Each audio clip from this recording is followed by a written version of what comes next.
In this class we want to talk about the determinants of stakeholder power. For stakeholders to have power and influence, they need to exert leverage on the company. In other words, the stakeholders must have some power over the company, some influence on the company. And the power can be exerted in various ways. So a stakeholder could influence the company in a number of ways. For example, it could disrupt the organization's plans. A stakeholder, for example, who was working with the company for the delivery of a certain project, and perhaps it was going to supply the machinery, that stakeholder could seriously disrupt the organization's plans. A stakeholder could cause uncertainty in plans. For example, the workers may, through the trade union, may threaten strike action over certain issues, or may exert force on the company to change certain policies. It could also be the case, of course, that the organisation needs and relies on the stakeholders in a very strong sense. This means if the stakeholders have particular roles, for example specialist work, then the organisation would find it difficult if the workers were to leave. So an organisation needs and relies on the stakeholders. Generally speaking, it needs and relies on all the stakeholders, from the workers, the directors, the shareholders, the suppliers, the banks. Organisations need the stakeholders, so they must make sure that the stakeholders are, in a sense, happy with the direction in which the company is moving. Now, the internal stakeholders can influence the company in various ways. We say here that the internal stakeholders have leverage over the company in certain ways. For example, managers have their own sets of priorities. Managers are interested in salaries and good working conditions, holidays, perks in the job. So managers will seek to influence the company's directions. And managers make decisions, and therefore they do have extensive power. The internal stakeholders, well, they have a power to impede the implementation of strategy. Stakeholders can drag their feet, they can slow things down. The workers could slow things down. The managers, the suppliers, the banks, all sorts of people can influence the organisation and influence its strategy. But the internal stakeholders, for example the workers, could certainly slow down the progress towards the implementation of a certain strategy. The workers could threaten industrial action, for example, if they're not happy about a certain policy or the direction in which the company is moving.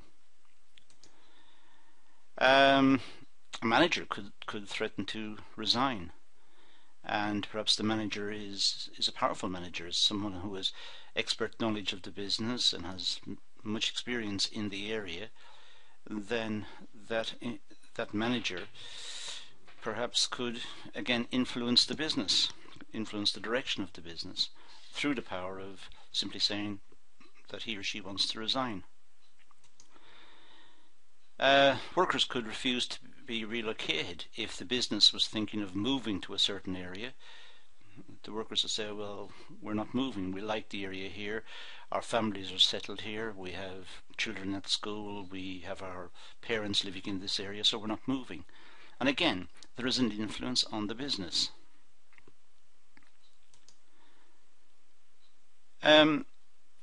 Some shareholders are connected to the business.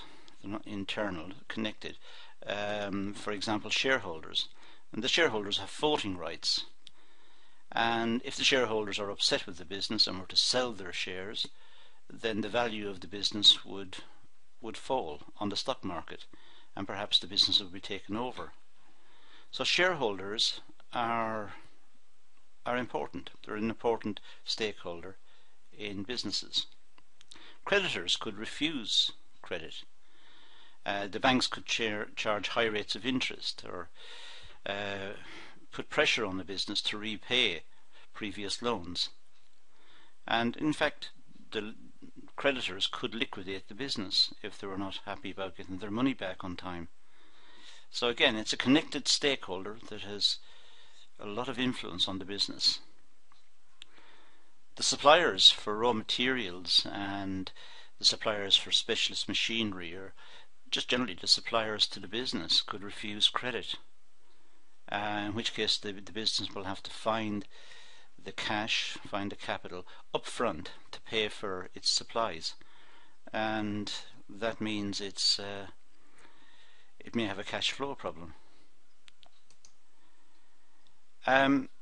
Customers who are also connected. Customers could threaten to go elsewhere if they don't like the product or the quality of the product or the image of the product. So the customers are connected stakeholders in a business.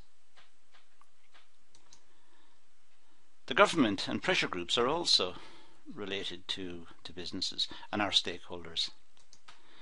The government can influence a business through taxation, through its fiscal policy, taxation, and through its spending. Perhaps it's spending in a local area, perhaps it's improving the area. It's a stakeholder. It's a stakeholder in all the businesses. The government could take legal action against the business if it believes the business is operating badly, perhaps dangerously to the community, or it's polluting the atmosphere, or it's causing distress within the community. And of course the government keeps an eye on business to make sure that they're behaving ethically and also being competitive, not fixing prices in the local area. The community and pressure groups, they can influence a business through publicising the business's activities, particularly the business's activities that they regard as unacceptable. Businesses don't like bad publicity, so if a local pressure group says something that the business is doing something bad, it doesn't read very well in the press, and the reputation of the business will be affected. Perhaps customers will be affected. There is also political pressure for changes in the law, and if the law changes, the law affects the business.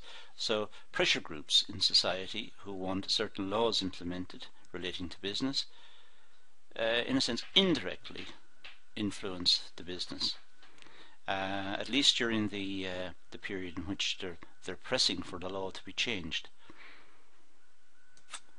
The customers, as I said earlier, could refuse to buy the goods and services, and pressure groups can form customers into groups who